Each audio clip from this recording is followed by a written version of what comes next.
गीताचार्य श्री कृष्ण परमात्मा को कोटि कोटि आत्मा प्रणाम। अर्जुन जी को कोटि कोटि आत्मा प्रणाम। वेद व्यास भगवान जी को कोटि कोटि आत्मा प्रणाम। श्री गणेश जी को कोटि कोटि आत्मा प्रणाम। गीता का उद्धार करने वाले सारे व्यक्तियों का, सारे आत्माओं का, उन्नत आत्माओं का कोटि कोटि आत्मा प्रणाम, पादाभिवंदन।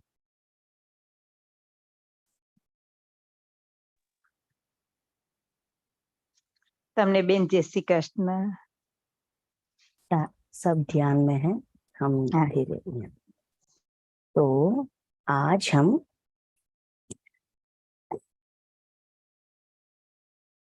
श्रीमद् भगवत गीता तीसरा अध्याय कर्म योग ध्यान में होते हुए भी आप सुन सकते हैं धीरे धीरे। अगर ध्यान से बाहर आना चाहते हैं तो धीरे धीरे अपने तरीके से बाहर आ सकते हैं, आप लोगों की इच्छा। कर्म योग तीसरा अध्याय कर्म योग में हम कल 5 श्लोकों तक 5 श्लोकों तक क्या कौन सा ज्ञान दिया गया था, क्या बातें बताए गए थे, इन सब के बारे में हमने विश्लेषण किए थे। ठीक है, तो हमें याद होगा कि सांख्य योग में जब समबुद्धि रूप निष्काम कर्म योग के बारे में कृष्ण परमात्मा जब कहते थे, उसके बारे में ज्ञान दिया था अर्जुन जी को, तब एक श्लोक था कर्मण्येवाधिकारस्ते मा फलेषु कदाचन। ऐसा कह के एक श्लोक था कि उसका आंतर्य क्या था, करने पर ही हमारा अधिकार है, कर्म के फल पर हमारा अधिकार नहीं है। फल पर अधिकार है नहीं है, इसीलिए कर्म ना करे ऐसा मत सोचना। कर्म करो लेकिन उसकी रिजल्ट पर ध्यान मत रखो, मतलब निष्काम कर्म करो, ऐसा कहते हैं, है ना। पहला उसूल वही है, कर्म तत्व का पहला उसूल वही है। वही उसूल को यहाँ और गहराइयों में क्यों ऐसा है, मतलब ऐसा क्यों है, एक बात वहां कहा गया था, लेकिन उस बात की गहराई क्या है, क्यों ऐसी बात कहाई गई है कि कर्म करो, फल पर अपना दृष्टि न मत रखो। फल कर्म करने पर ही अधिकार है, लेकिन उसके फल पर हमारा अधिकार नहीं है। क्यों नहीं है? क्यों कर्म करना चाहिए? हमें ज्ञान योगी बनना है, हमें सांख्य योगी बनना है या योगी बनना है, जो भी बनना है, जो भी राय पर चलना है अपने उद्धार के लिए, जिस मार्ग में हम चले, लेकिन शुरू कहाँ करें, कैसे शुरू करें, मैं कर्म क्यों करूं? अर्जुन का प्रश्न यही था, युद्ध करने के लिए क्यों उत्साहित कर रहे हो मुझे, मतलब मैं कर्म क्यों करूं?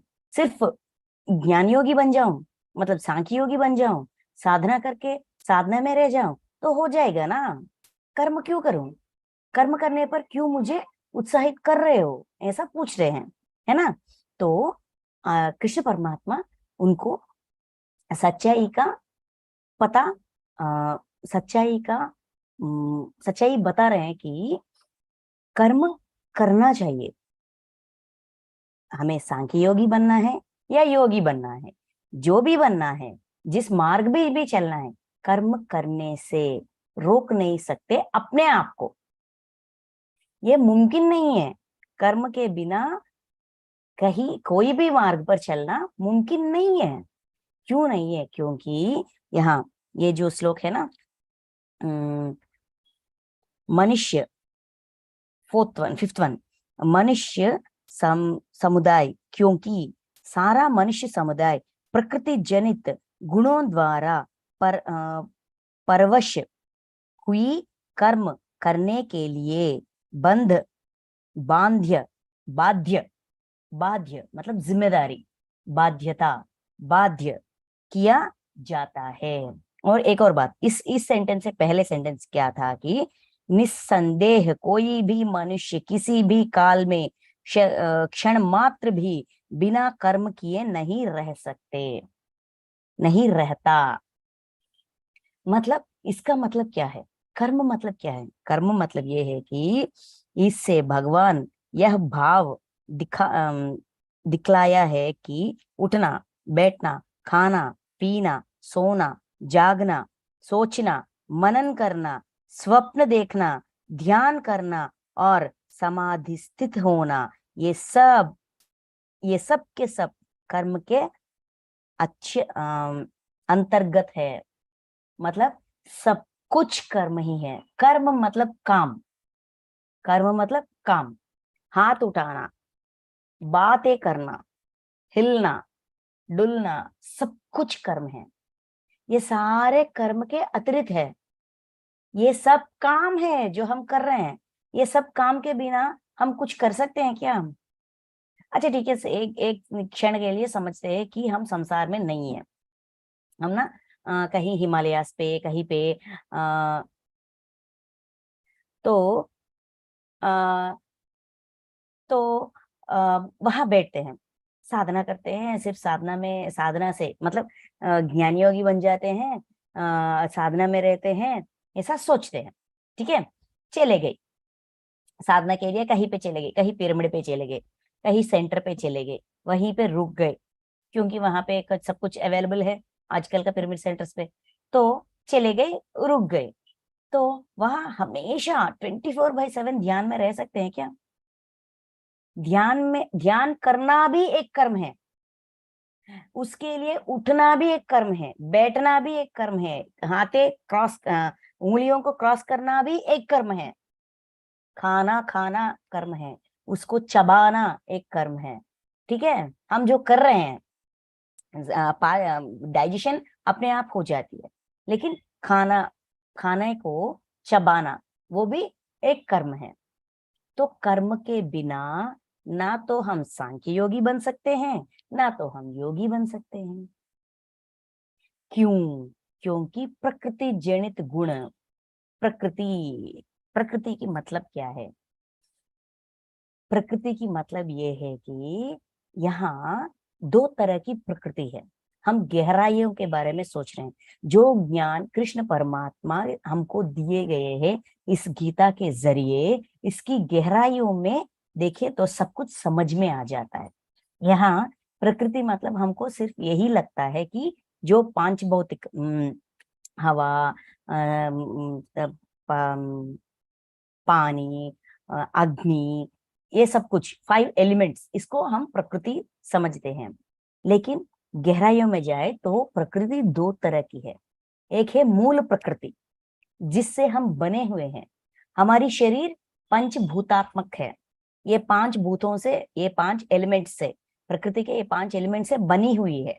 अग्नि, वायु, पानी, जल, जल, आकाश और भूमि, धरती, इन सब से, इन सब से बनी हुई है। इसको मूल प्रकृति कहते हैं। वो परमात्मा की एक हिस्सा है। ठीक है, परमात्मा की एक हिस्सा है मूल प्रकृति। तो हमको भी, मतलब सारे मानव को, देखिए यहाँ क्लियरली बताया गया है, सारा मनुष्य समुदाय, मनुष्य समुदाय, ये जो मूल प्रकृति है, ये सारे जीव जंतु, सब कुछ, ऑल द एनिमल्स, सारे जीव जंतु, पेड़ पौधे, जानवर, सबके लिए है, सबके लिए एक समान है मूल प्रकृति। ठीक है, मनुष्य समुदाय यहाँ कहा गया है, मतलब इसके अंदर कुछ है, इस बात में कुछ है जो हमें समझना है। मनुष्य समुदाय मतलब एक एक मनुष्य को भी अपनी खुद का प्रकृति होती है। क्या है? हमारी खुद का प्रकृति जो हमारी गुणों को उत्सुकित करती है, हमारी खुद की बंधन। यहाँ क्या कहा गया था? बाध्य, बाध्य कर देते हैं। मतलब जो बंधन हम लेकर आते हैं, जो परिस्थिति हमारे आसपास है, घर का परिस्थिति, ऑफिस का परिस्थिति, स्कूल का परिस्थिति, कॉलेज का परिस्थिति, और हमारे आजू बाजू रहने वाले हमारे खुद के अपने, जो हम एक कर्म बंध के रूप में, कर्म बंध के वजह से रिश्तेदार के रूप में, नजदीक रिश्तेदार के रूप में, पति पत्नी, बहन भाई, बेटा बेटी, सासू माँ, माँ बाप, सास ससुर, ननंद, ऐसा ऐसा ऐसा करीब रिश्तेदार के रूप में, कर्म बंधन के वजह से करीब रिश्तेदार के रूप में हमने अपने जिंदगी में लाए हैं। ये सब हमारी खुद की प्रकृति, स्वयं प्रकृति, हमारी सराउंडिंग्स, हमारी परिस्थिति, हमारी करीब के रिश्तेदार, जो हमारे अंदर हम अपनी अंदर की भावनाओं को, अपनी अंदर की गुणों को उत्सुकित करके उनको प्रेरित करते हैं। उस गुण प्रेरित होने के वजह से हम कुछ काम करते हैं। ठीक है, थोड़ा छोटा सा एग्जाम्पल, फॉर एग्जाम्पल, हम शादी से पहले माँ बाप के घर में थे, है ना। माँ बाप हमारा सब कुछ देखते थे, बाल देख रेख सब कुछ करते थे। तो हम क्या करते हैं, माँ मुझे भूख लग रही है, माँ को खाना देने के लिए पूछते हैं। ये भूख हम कितने अधिकार से पूछते हैं। जब हमारी माँ बाप हमें कुछ कहते हैं, अच्छा आजा, खाना तैयार है, खा लो, तब हमको ये याद आती है कि ये अभी मुझे खाना खाना है। ठीक है, वैसा ही अरे यार तुम पढ़ो।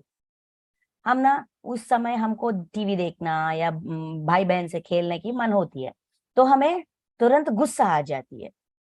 मतलब एक बात, उनकी कही गई एक बात, हमारी प्रकृति, खुद की प्रकृति से एक संदेश आई है कि पढ़ लो।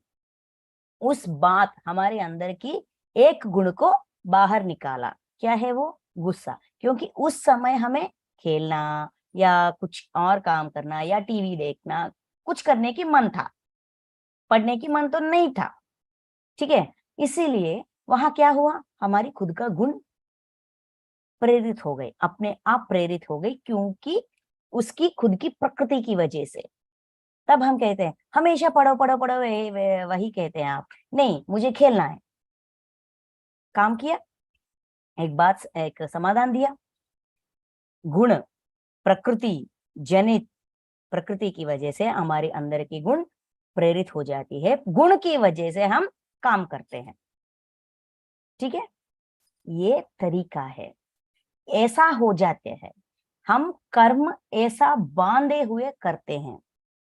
अच्छा, शादी हो गई, ससुराल में आ गई, तब हमको ये ज्ञात होता है मैं बहू हूँ, मैं पत्नी हूँ, इसको जो भी चाहिए वो देना मेरी धर्म है, ऐसा हम समझते हैं। अपने आप हम हमारी खुद की प्रकृति की वजह से हमारी गुण क्या है, ये मेरी जिम्मेदारी है, मुझे करना चाहिए, मैं करूंगी, मैं वो काम करूंगी, मैं ये काम करूंगी, ये ऐसा है भावना हमारी अंदर कैसे पैदा हो गई? जब हमारी आपस की प्रकृति बदल गई। आपस की प्रकृति मतलब हमारी बंधन, बहू का, पत्नी का, माँ का, ननंद का, जो भी हो, हमारी खुद की प्रकृति की वजह से हमारे गुण प्रेरित होते हैं और हम काम करते हैं। ये फॉर्मूला है कर्म तत्व के पहला उसूल। कर्म करने पर ही अधिकार है, उसका फल पर अधिकार नहीं है, ऐसा समझकर कर्म ना करो ऐसा सोच रही हो। नहीं नहीं नहीं, कर्म करो, निष्काम कर्म करो। क्योंकि कर्म करने से अपने आप को रोक नहीं सकते, इसीलिए कर्म करने के लिए प्रेरित कर रहे हैं कृष्ण परमात्मा।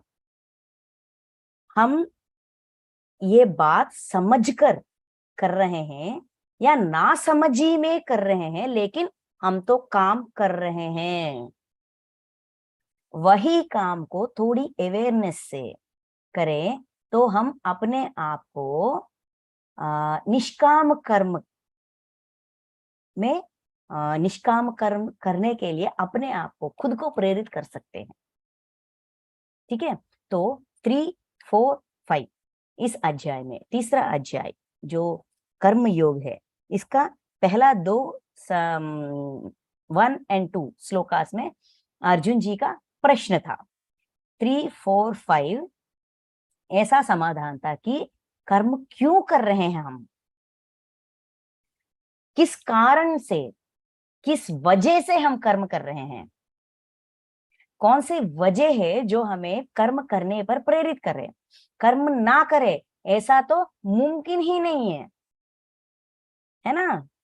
जो भी मार्ग में ज्ञान योगी बनना चाहते हो, सांख्य योगी बनना चाहते हो, या कर्म योगी बनना चाहते हो, योगी बनना चाहते हो, जो भी बनना चाहते हो, कर्म करने से ही होगा। कर्म से कर्म ना करो ऐसा परिस्थिति ही नहीं है। इट्स नॉट पॉसिबल, ये नामुमकिन है। इसीलिए अपना कर्म करो। हम प्रकृति से बंधे हुए हैं, इसके वजह से हमारे गुण प्रेरित होते हैं, हमसे काम करवाते हैं, कर्म करवाते हैं, हम बाध्य हो जाते हैं, खुद का रिस्पॉन्सिबिलिटी बन जाती है कर्म करने से। ये हमारी बाध्यता, जिम्मेदारी बन जाती है। जाने अनजाने में सब लोग, हम सब कर्म कर रहे हैं, क्योंकि कर्म मतलब क्या है वो भी बताया गया था। क्या है कि उठना, बैठना, खाना, पीना, सोना, जागना, सोचना, मनन करना, स्वप्न देखना, ध्यान करना और समाधि स्थिति में समाधि स्थित होना, सब के सब कर्म के अंतर्गत विभाग है। तो इट इज नॉट पॉसिबल, ये नामुमकिन है कि हम कर्म ना करें। जाने अनजाने में हम बहुत सारे कर्म कर रहे हैं। वो जो काम हम कर रहे हैं, जो जो कर्म हम कर रहे हैं, वो कौन से विभाग में आते हैं? दुष्कर्म के विभाग में आते हैं, सत्कर्म के विभाग में आते हैं, या सच्च कर्म, सच्च कर्म मतलब निष्काम कर्म के विभाग में आते हैं? ये हम खुद तय करना है।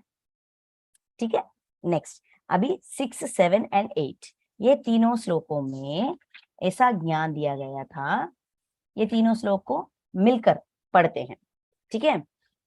तो बहुत सारे लोग ऐसा सोचते हैं कि हम ना हमें किसी वस्तु पर या संसार पर या किसी भी प्रकार की इच्छा नहीं है, हमारी अंदर इच्छा नहीं है।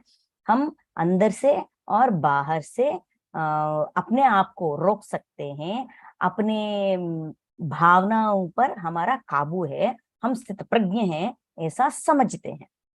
ठीक है, वैसा अपने आप को चेक करने के लिए यहाँ एक बात हमें समझना चाहिए कि कृष्ण परमात्मा किसी को भी, किसी प्राणी को भी, किसी व्यक्ति को भी ठेस नहीं पहुंचते,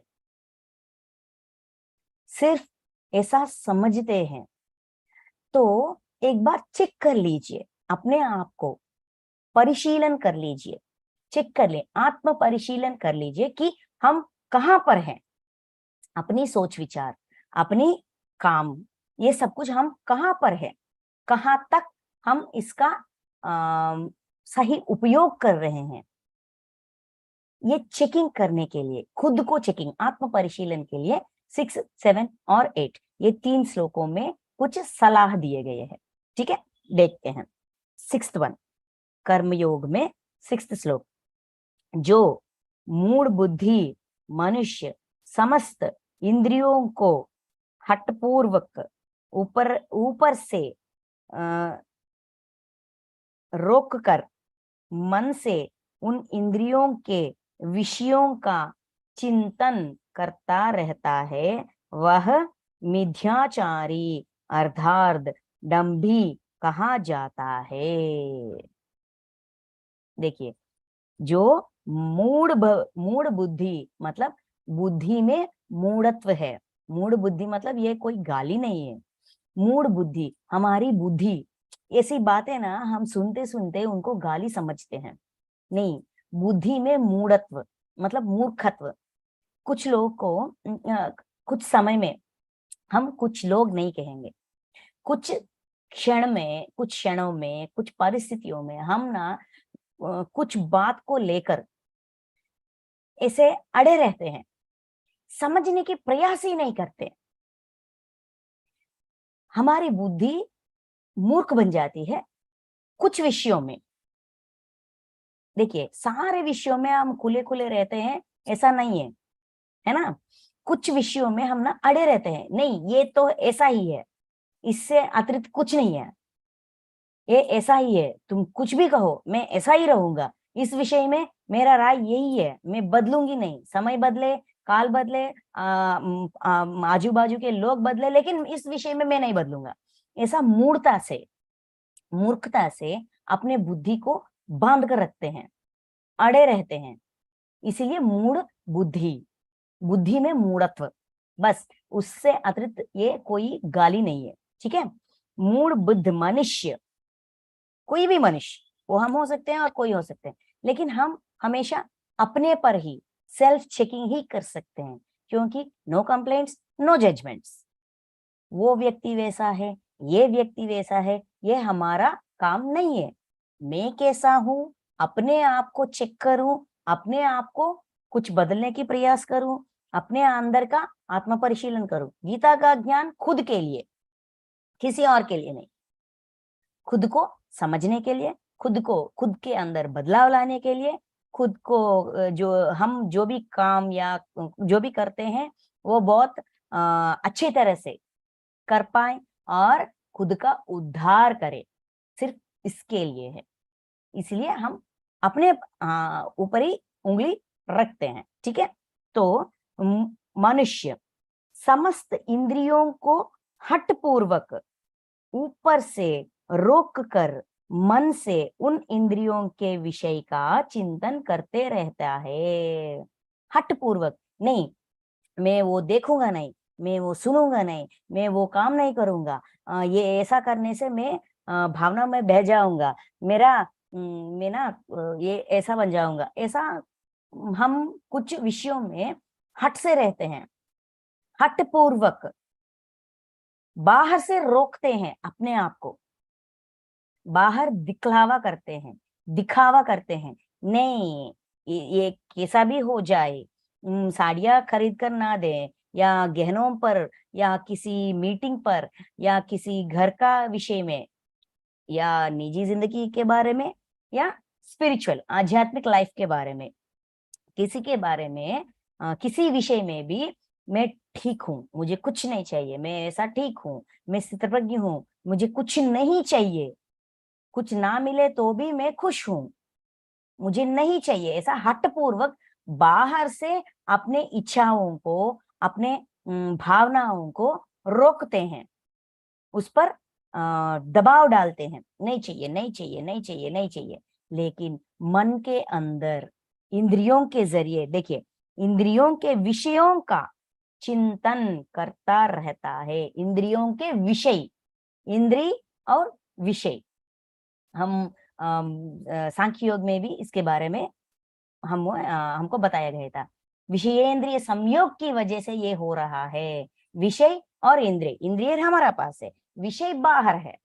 बाहर मतलब हमारी शरीर से बाहर, जो भी हो विषय, भावना हो या कुछ वस्तु हो, ये सारे विषय हैं। ये विषय इंद्रियों को अपने पास खींच कर लेके चले जाते हैं, है ना। हम अट्रैक्ट हो जाते हैं कुछ विषयों के लिए। गुस्सा हो सकते हैं, प्यार हो सकता है, दर्द हो सकता है, या कुछ कार हो सकता है, फ्लैट हो सकता है, जेवर हो सकते हैं, साड़ी हो सकता है, जो भी हो सकता है, भावना या वस्तु, ये सारे विषय बन जाते हैं। ओके, इंद्रिय हमारे पास, हमारे इंद्रिय विषयों के पास चले जाते हैं, है ना। तो यही बात कह रहे हैं, उन रोक कर मन से उन इंद्रियों के विषय का चिंतन। जिस इंद्री, जिस विषय से अट्रैक्ट हो गई, मन में उसका चिंता होती है, उसका भावना होती है, उसका चाह होती है, बाहर से बाहर हट से रोकते हैं, लेकिन अंदर उसका चिंतन होती है।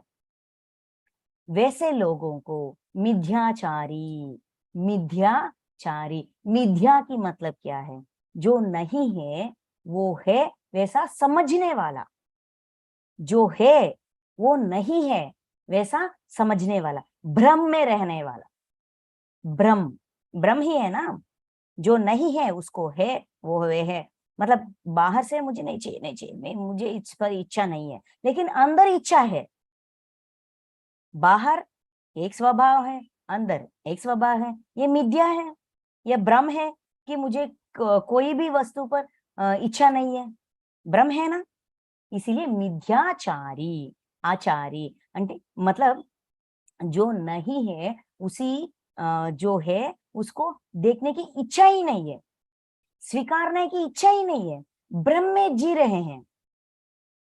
मिथ्या को जो नहीं है उसको मानने वाला मिथ्याचारी या दंभी। मतलब मैं बहुत ग्रेट मास्टर हूँ, मैं बहुत वो कहता हूँ, मेरे अंदर ऐसा भावना नहीं है, मैं स्थित हूँ, अपने स्थिति में स्थित हूँ, मैं स्थित प्रज्ञ हूँ, ऐसा समझना। डंभा, डंभम मीन्स मतलब अपने बारे में अपने आप को, खुद को महत्व देना। मैं वैसा हूं, मैं ऐसा हूं। जो सच है, जो सही है, जो अंदर की भावना बाहर से जीरो है, लेकिन अंदर सब कुछ वैसा ही वैसा है, इच्छा वैसा ही है, चिंतन वैसा ही है, भावना वैसा ही है, उस इंद्रियों के विषय पर चिंतन है, सब कुछ ऐसा ही। लेकिन बाहर से नहीं नहीं नहीं, कुछ नहीं कुछ नहीं कुछ नहीं, ऐसा कहना, उसको डंभी कहते हैं। ठीक है, मिथ्याचारी डंभी। मतलब यहाँ कृष्ण परमात्मा खुद को ऐसा मिथ्याचारी मत बनाओ, ऐसा डंभी मत बनाओ, मूड बुद्धि में मत जाओ, अपने आप को चेक करो, बाहर अंदर दोनों चेक करो। बाहर से हम बहुत, क्योंकि हम जागृत अवस्था में हैं, जागृतता में रहते हैं, अवेयरनेस में रहते हैं, बहुत अलर्ट में रहते हैं। अगर मैंने ऐसी बात कही तो वो लोग मुझे ऐसा समझेंगे, इसीलिए अपने आप पर हम कुछ अपने आप को बहुत सही समझाने की प्रयास करते हैं, क्योंकि हम पूरा अवेयरनेस में हैं। लेकिन हमारे अंदर जो भावना है वो सही है कि नहीं, जो बाहर का हम दिखलावा कर रहे हैं वो अंदर भी हम वैसा है कि नहीं, हमें चेक करना चाहिए। अगर हमने चेक नहीं किया, परिशीलन नहीं किया, तो हम इस भ्रम के जिंदगी जीते जीते जीते सारा समय व्यर्थ करेंगे, नष्ट करेंगे। इसीलिए चेक करने के लिए बहुत प्यार से कह रहे हैं, किसी को गाली नहीं दे रहे। ठीक है, नेक्स्ट श्लोक देखिए।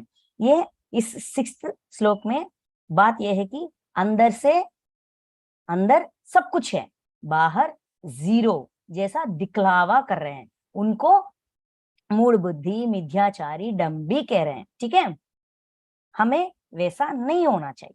नेक्स्ट 7th वन, 7वीं श्लोक। किंतु हे अर्जुन, जो पुरुष मन से इंद्रियों को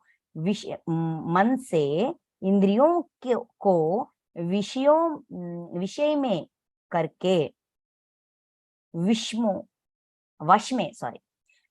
में करके अनासक्त हुआ, समस्त इंद्रियों द्वारा कर्म योग का आचरण करता है, वही श्रेष्ठ है। इंद्रियों को वश में करके उसका अनाशक्ति, अपने अंदर की आसक्ति को पहचान सके और उस आसक्ति को भी जीरो कर सके, बाहर जीरो अंदर जीरो कर सके, उसे श्रेष्ठ पुरुष श्रेष्ठ।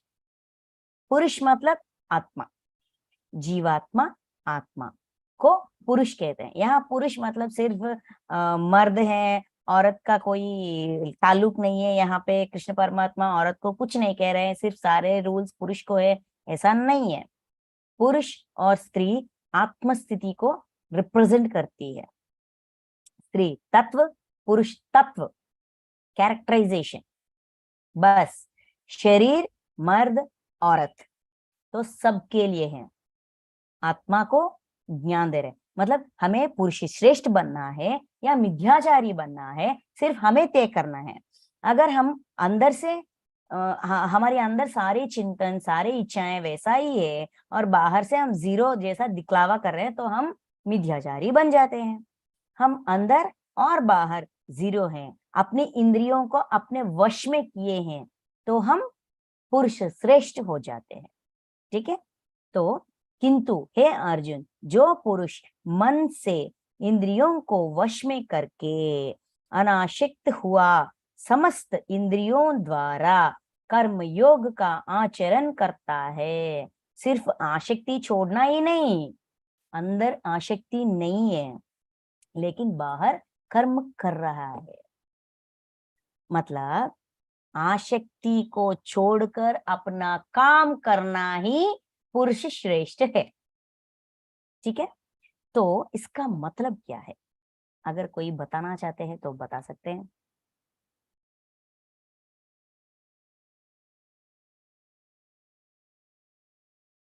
अनासक्त हुआ समस्त इंद्रियों द्वारा कर्म योग का आचरण करता है, वही पुरुष श्रेष्ठ है।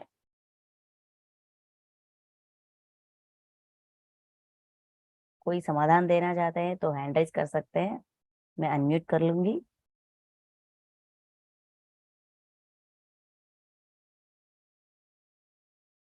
इसका मतलब क्या है, कैसा होगा ये, कैसा मुमकिन होगा?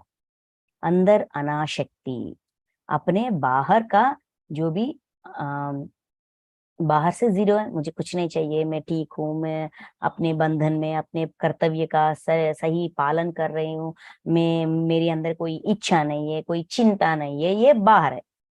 अंदर भी कोई चिंता कोई इच्छा कुछ भी नहीं। ठीक है, तो कुछ भी ना होकर भी ऐसा अपनी इंद्रियों को वश में रखते हुए अनासक्ति में रहते हुए, मतलब आसक्ति नो इंटेंशन ऑन एनीथिंग, किसी वस्तु पर किसी विषय पर कोई इच्छा नहीं है, ऐसा रहते हुए अपने कर्मों का पालन आचरण करता हुआ, ये इसका मतलब क्या है?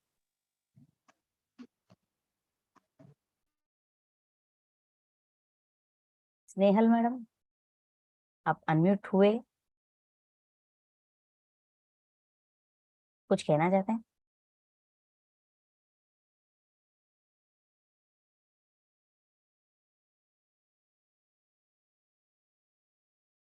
यस वाणी मैम, अभी कंटिन्यूअस करना है? अभी ना, अभी तो कंटिन्यू रहेगा सेशन। हाँ हाँ, नहीं नहीं, यहाँ तो मैंने एक प्रश्न पूछा है, किसी कोई और कोई समाधान देना चाहते हैं ऐसा पूछ रही। फिर से एक बार प्रश्न दोहराइए। यहाँ 7वें श्लोक में ये कहा गया था, जो पुरुष मन से इंद्रियों को वश में करके अनासक्ति हुआ समस्त इंद्रियों द्वारा कर्म योग का आचरण करता है, वही पुरुष श्रेष्ठ है। मतलब अंदर जीरो बाहर जीरो। ठीक है, ऐसा जीरो में रहते, मतलब आसक्ति नहीं है, अंदर आसक्ति नहीं है, इंटेंशन नहीं है, बाहर कूल है, ऐसा रहते हुए काम कर रहे हैं। इसका मतलब क्या है? अपने कर्म का पालन, कर्तव्य कर्म योग का आचरण करता है, वो पुरुष श्रेष्ठ है। इसका मतलब क्या है? विदाउट एक्सपेक्टेशन, विदाउट एक्सपेक्टेशन, और अपने कर्म को ही कर्म समझ के कर्म कर रहा है। हाँ, क्या ये मुमकिन है? ये कैसा मुमकिन है? हाँ, ये मुमकिन तो होता है जब हम ध्यान करते हैं तो ये चीज हमारे अंदर आ जाती है। ओके, और यही एकमात्र सीखना है, मुझे लगता है यही चीज सीखनी है। ये चीज सीखनी है, इम्प्लीमेंटेशन में, निजी जिंदगी में इम्प्लीमेंटेशन में जब आती है, वो कैसा पॉसिबल है, कैसे कर सकते हैं? कि साक्षी भाव से आप सब कुछ देखिए, साक्षी भाव से देखते हुए आपको अवेयरनेस में रहते हुए जो भी हो रहा है उसको विटनेस करें और अपने काम को करना है। काम को कर, जैसे कर्मयोग में यही जो अभी तक आपने श्लोक से जो हम सुनते आ रहे हैं कि बिना कर्म किए तो रह ही नहीं सकते हम। तो कर्म तो होगा ही, पर हम साक्षी भाव से विदाउट एक्सपेक्टेशन यदि हम करते हैं तो सच्चे कर्मयोगी तो वही होंगे। यही शायद सिखा रहे हैं। यही सिखा रहे हैं। तो पुरुष श्रेष्ठ यही व्यक्ति है। जो व्यक्ति पुरुष श्रेष्ठ बनना चाहता है वो विदाउट एक्सपेक्टेशन, एक्सपेक्टेशन तो नेक्स्ट स्टेप है, पहले अंदर का इंटेंशन, मुझे ये काम से क्या होगा, इंटेंशन मतलब आसक्ति, ऐसा काम क्या मिलेगी, क्या रहेगी, ऐसा समझ। अगर देखिए सिंपल सा बात है, जब हम घर का काम करते हैं, घर का काम करते करते हमारी सोच कैसी होती है, मैंने इतनी साफ सफाई की, मैंने इतनी अच्छी तरह की 2-2 सब्जियां बनाई, रोटी बनाई, ये सब कुछ बनाई, तो आज ना मेरे पति मुझे प्रेज करेंगे, कुछ बहुत प्यार से मेरी मुझसे बात करेंगे। ऐसा काम करते हुए ही हमारी सोच वहां पर चले जाती है कि नहीं? मतलब वहां इंटेंशन हुई ना, इंटेंशन को निकालेंगे तो काम कर पाएंगे, ये समझना चाहिए। मतलब जब हम कोई भी काम करते हैं, ऑफिस का काम हो सकती है, पढ़ने की काम हो सकती है, घर का काम हो सकती है, खाना परोसने की काम हो सकती है, जो भी हो सकती है, जब हम वो काम कर रहे हैं अपनी 100% वहां रखेंगे, मतलब मुझे अभी ये काम करना है तो इस काम में ही अपनी दृष्टि रखूं। अगर हम अपने आप को ऐसा ट्यून कर सकते हैं, ऐसा ट्रेन कर सकते हैं, तब हम अपनी इंटेंशन को भी जीरो कर सकते हैं। ये यहाँ का क्या बोलते हैं, सलाह, टिप ये है कि इंटेंशन को निकालना इतना आसान नहीं है, क्योंकि काम हम ना उसका हमारे अंदर ये जैसे कि हमारे सॉफ्टवेयर में ही वो ऐसा है कि काम करने से पहले ही इसका इफेक्ट क्या होगा, इसका रिजल्ट क्या होगा, ये ऐसा करने से ऐसा होगा, ऐसा करने से ऐसा होगा, ऐसा होगा इसीलिए मैं ऐसा करूंगा, ऐसा हमारी इंटेंशन अपने आप एक्सपेक्टेशन में चले जाती है, रिजल्ट में चले जाती है। वैसा अपनी इंटेंशन को रोका जाए कैसा? सिर्फ काम पर ध्यान रखने से, दृष्टि रखने से, जो काम इस क्षण में, दिस मोमेंट, माय वर्क, जो काम मैं कर रही हूं, गीता का अध्ययन। इसीलिए मेरी दृष्टि सिर्फ गीता का अध्ययन पर ही रहना चाहिए। अगर मेरी दृष्टि मेरी काम से हट गई तो तरह तरह की इंटेंशंस जगते हैं, अपने अंदर बढ़ते हैं। ऐसा बढ़ने से मैं अपना जो ये काम मैं कर रही हूं, ये काम सही तरीके से नहीं कर पाऊंगी, सही तरीके से समझ नहीं पाऊंगी। तो कर्म योग का दूसरा टिप ये है कि जो काम हम कर रहे हैं उसी पर हमारी दृष्टि होनी चाहिए, तभी हम अपनी इंटेंशन से हट जाएंगे, अपनी इच्छा को बाहर रख सकते हैं, अपनी अंदर भी जीरो रह सकते हैं, क्योंकि अंदर हमने एक टास्क दिया है, इस काम पर दृष्टि, पूरी श्रद्धा, पूरी विचक्षण, पूरी इंटरेस्ट, पूरी शक्ति यहीं पे, किसी और पर नहीं, सोच विचार भी यहीं पे, giving our 100% wherever we are, whatever we are doing. ऐसा हम अपनी इंटेंशन से, अपनी आसक्ति से छुटकारा पा सकते हैं। इंद्रियों को वश में कर सकते हैं। इंद्रियों को वश में करना मतलब उन पर दबाव डालकर ना देखो, ना बात करो, ना सुनो, ऐसा मत करो, वैसा मत करो। अगर दबाव डालेंगे तो वो हमारे बात नहीं सुनेंगे। अगर उनको समझाएंगे तभी वो हमारी बात सुनेंगे। क्या समझ जाना है? अभी इस आधा घंटा या 1 घंटा हमारा काम है इस पर, जो काम हम कर रहे हैं उस पर ही हमारा पूरा शक्ति रखेंगे, पूरा दृष्टि रखेंगे। ऐसा अगर हम अपने इंद्रियों को समझाएंगे तो वो कभी भी बाहर नहीं देखे जाएंगे, बाहर नहीं देखेंगे। सारे बाहर के जो भी बातें चल रहे हैं वो बातें हमारी कानों के अंदर नहीं घुसेंगे, क्योंकि हमारे कान को भी हमने एक टास्क दिया है। जो मैं कह रही हूँ मुझे सुनना चाहिए, क्योंकि मैं अपनी खुद का अध्ययन, गीता का अध्ययन खुद के लिए कर रही हूँ। तो मुझे चाहिए ये ज्ञान, मुझे चाहिए ये खाना, ये सब्जी मुझे खाना है, मुझे बहुत स्वादिष्ट खाना है। तो मैं अपने लिए बना रही हूँ, तो मेरी पूरी दृष्टि वहां पे होना चाहिए। ऐसा जब हमारी इंद्रियों को हम समझाएंगे तो वो जरूर अपने वश में रहेंगे, क्योंकि उनको भी एक काम चाहिए, वो भी काम के बिना नहीं रह सकते।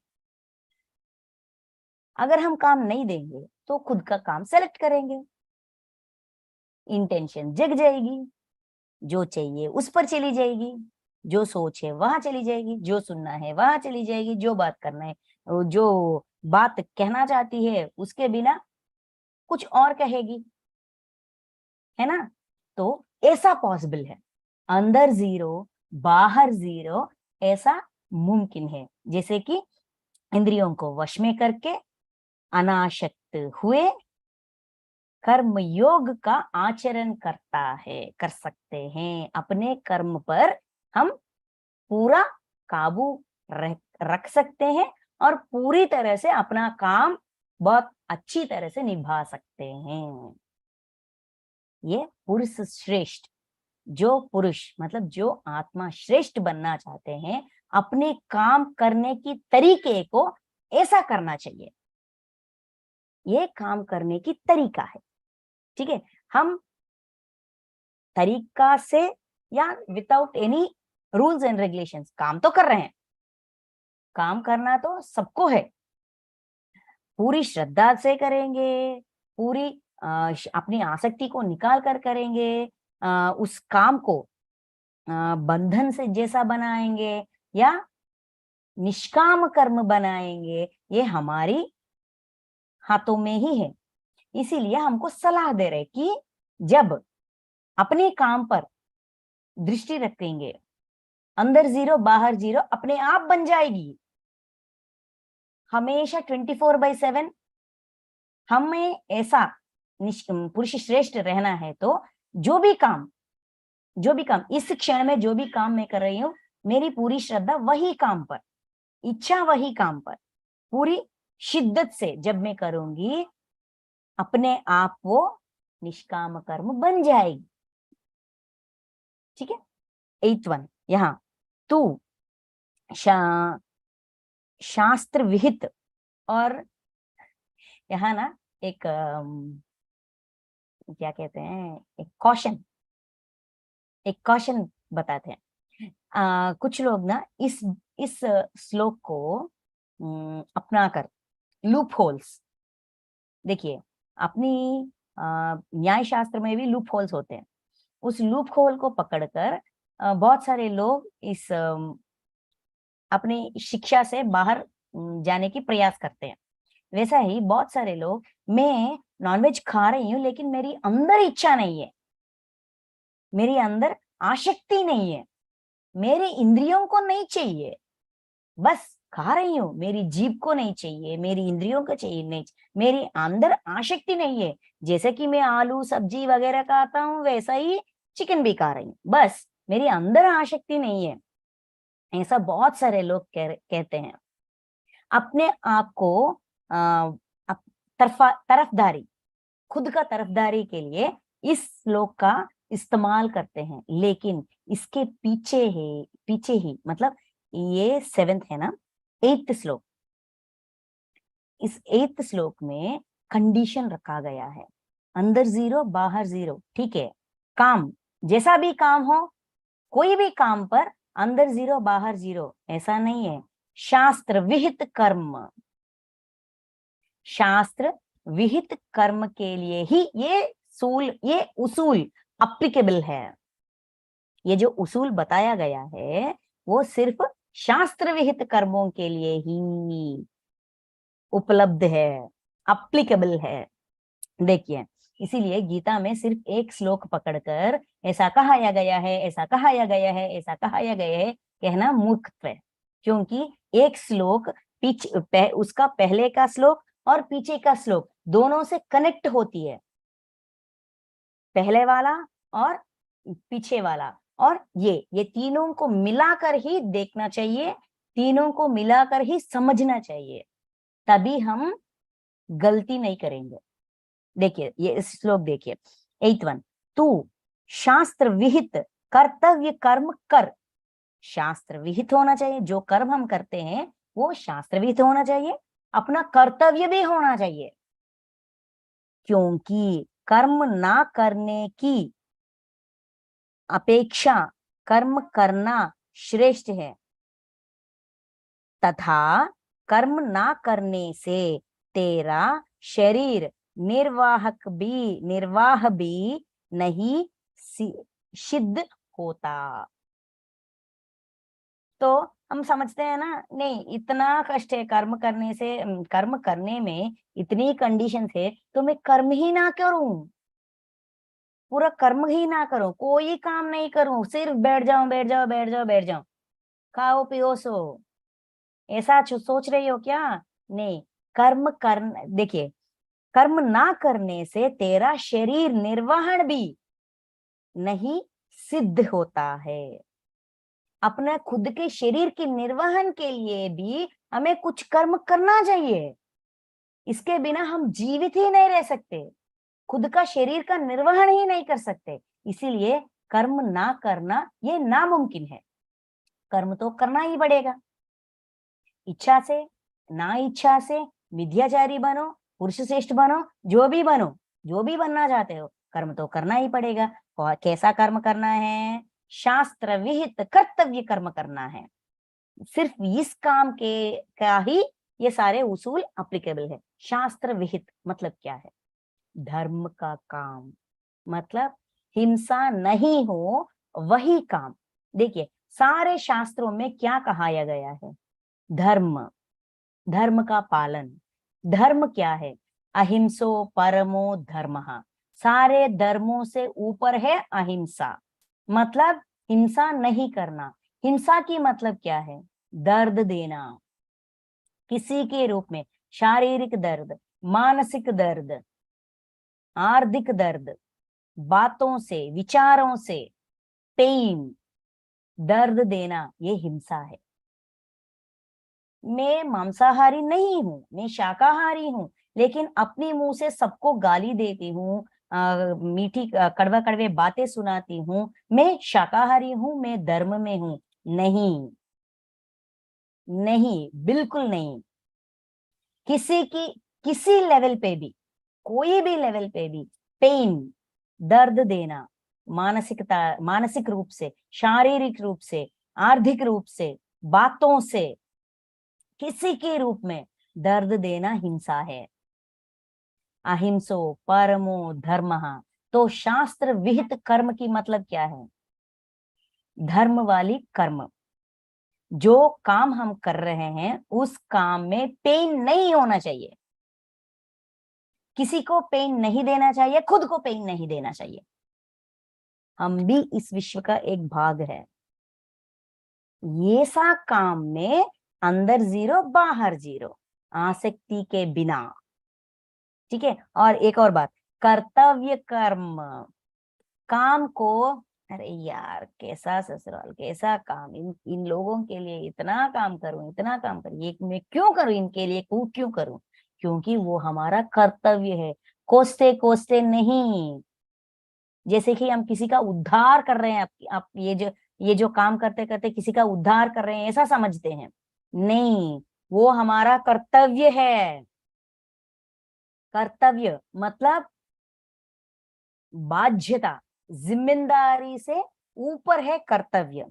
जिम्मेदारी जब तब सोचते थे कि मैं काम कर रही हूँ, कोई मेरा अगर मैं बहू बन गई तो काम करना चाहिए क्या, कोई काम वाली बाई को रखेंगे तो हो जाएगा ना, मुझसे काम करवा रहे हैं ये लोग कंजूस है, मक्खी चूस है, ऐसा सोचते थे। क्योंकि हम अपने जिम्मेदारियों का एहसास नहीं था। जब हम ध्यान में आए तो हमको ये एहसास तो हुआ कि ये मेरी जिम्मेदारी है, मेरी घर, मेरी संसार, मेरी जिम्मेदारी। पहला रियलाइजेशन जो हमारे अंदर आती है, उसके बाद ये रियलाइजेशन लाना है कि ये जिम्मेदारी से ऊपर है, ये मेरी कर्तव्य है, दिस इज माई ड्यूटी। क्योंकि ये सारे लोग से मैं कर्म बंध से जुड़ी हुई हूं।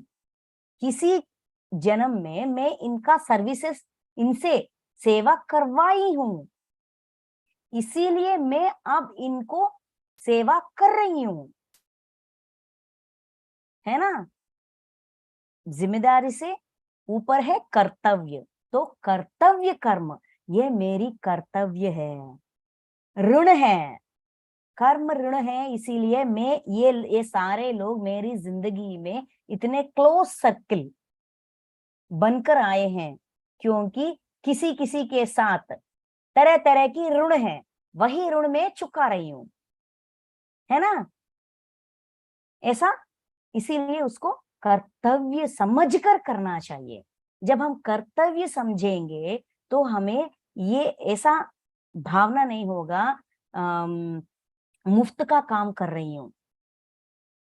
एक काम वाली बाई को रखेंगे तो पैसा खर्च हो जाएगा, इसीलिए बहू से करवा रहे हैं, मुफ्त का काम कर रही हूँ, ऐसा भावना जो हमारी अंदर होती है हमें ना हमेशा दर्द देती है कि मुफ्त का काम कर रही हूँ, मेरी बदन इतना दर्द हो रही है, ये लोग मेरी काम को या मेरी सर्विसेज को रिकॉग्नाइज नहीं कर रही है, ऐसा समझते हैं ना। वो सारे बाधा, वो सारे दर्द निकल जाएगा। रॉन्ग एजम्पशंस, ये सारे गलत है, गलत सोच विचार है। जब हम उसको जिम्मेदारी समझते हैं तो थोड़ा हमारी मन शांत हो जाती है। जब हम उस जिम्मेदारियों को सच्ची, जो विश्व का सच है, कर्म ऋण से बंधे हुए हैं, इसीलिए इस जिंदगी में ये सारे लोग हमारी आसपास हैं, उनके लिए हम सेवा कर रहे हैं, ठीक है। तो कर्तव्य है, दिस इज माई ड्यूटी।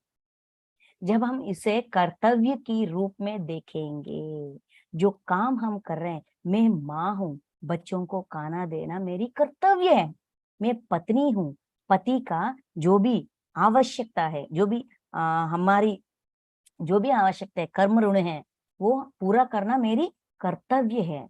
सास ससुर का वो मेरी कर्तव्य है। ऑफिस का वर्क, टीम लीडर, मैनेजर ऐसा रहकर कर रहे हैं, मतलब मैंने इनकी सर्विसेज को कहीं किसी जन्म में उपयोग किया है, इसीलिए इनके लिए, इस कंपनी के लिए मैं अपना टैलेंट, अपनी ज्ञान को ज्ञान के जरिए काम कर रही हूँ, इस्तेमाल कर रही हूँ। अगर हम इस सच्चाई को अपनाएंगे, जो असली में असली सच्चाई है, तब हम अपने आप निष्काम कर्म करेंगे। तो निष्काम कर्म करने के लिए क्या क्या उसूल है? शास्त्र विहित कर्म मतलब धर्म पूर्वक, मतलब अहिंसा पूर्वक काम। कर्तव्य कर्म, ये मेरी जिम्मेदारी से बढ़कर मेरी कर्तव्य है। कर्तव्य मतलब कर्म ऋण से बंधे हुए हैं, वो ऋण में चुका रही हूं अपनी सर्विसेज देकर, अपनी टैलेंट से, अपनी शारीरिक श्रम से, अपनी बुद्धि से, जो भी इस्तेमाल करना है इस्तेमाल करके मैं कर रही हूँ, ऋण चुका रही हूँ। एक और बात, कर्म करने से मुकर नहीं सकते, मुकरना नहीं। निष्काम कर्म करने के लिए कर्म करना ही पड़ता है। ऐसा एक एक टिप देते हैं, एक एक सलाह देते हैं कर्म योग में। क्यों करना है, कैसा करना है, कितनी सरल तरीके से कर सकते हैं, कितनी सरल तरीके से अपने दुष्कर्मों को, अपने सत्कर्मों को निष्काम कर्म के रूप में बदल सकते हैं। सिर्फ अपनी भावनाओं को, अपनी सोच विचार को थोड़ी बदलाव लाकर हम जो काम हम कर रहे हैं, पहले भी वही काम कर रहे हैं, बाद में भी वही काम करेंगे, लेकिन पहले वो या तो सत्कर्म सचकर्म हो गए या तो दुष्कर्म हो गए, लेकिन सच्च कर्म, सत्कर्म दुष्कर्म मतलब गुड डीड बैड डीड, सच्च कर्म मतलब निष्काम कर्म, इसका कोई फल नहीं होती, ये तो बंधित नहीं होती। जैसे कि फिर आकर फिर उसका ऋण चुकाए, ऐसा बंधनों में नहीं जाती, अपने आप को बंधनों में बांधती नहीं है निष्काम कर्म। इसीलिए निष्काम कर्म करने के लिए प्रेरित कर रहे हैं अर्जुन जी को कृष्ण परमात्मा। तू अर्जुन, तुम ना शास्त्र विहित कर्तव्य कर्म कर। तो ये सबके लिए, सारे मनुष्यों के लिए है। निष्काम शास्त्र विहित कर्तव्य कर्म कर, क्योंकि उसके लिए भी समाधान दे रहे, क्योंकि कर्म ना करने की अपेक्षा कर्म करना श्रेष्ठ है।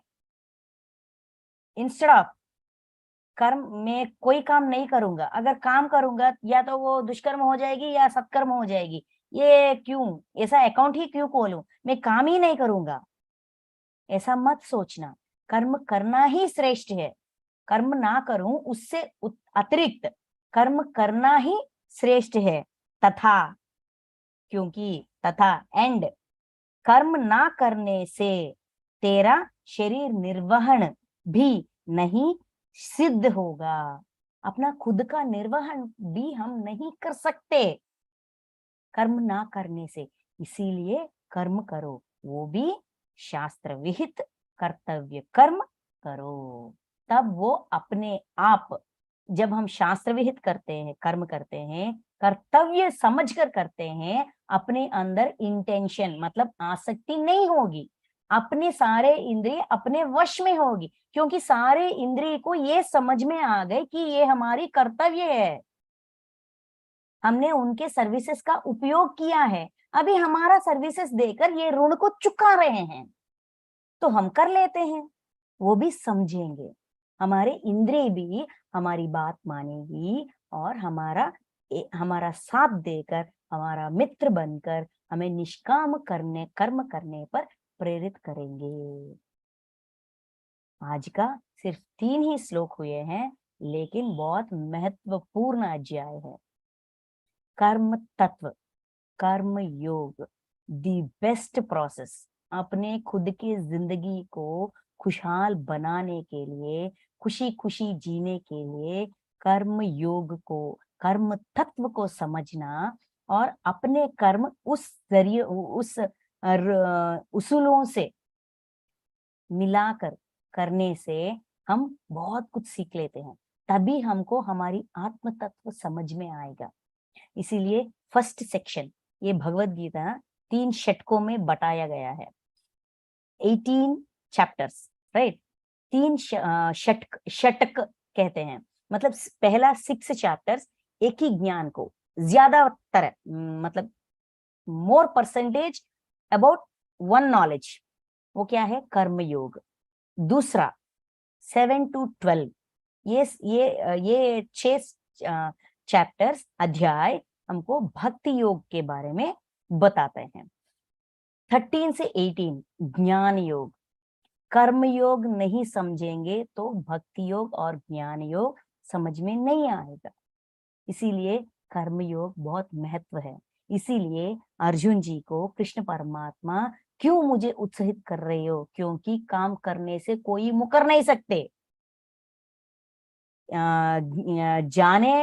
जानकर करते हैं या अनजाने में करते हैं, वांटेडली और अनवांटेडली, नोइंगली और unknowingly, work we are doing some work, काम तो हम कर रहे हैं, इसमें कोई विभेद नहीं है।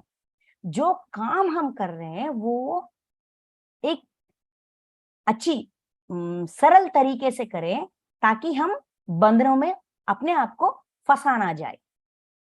ये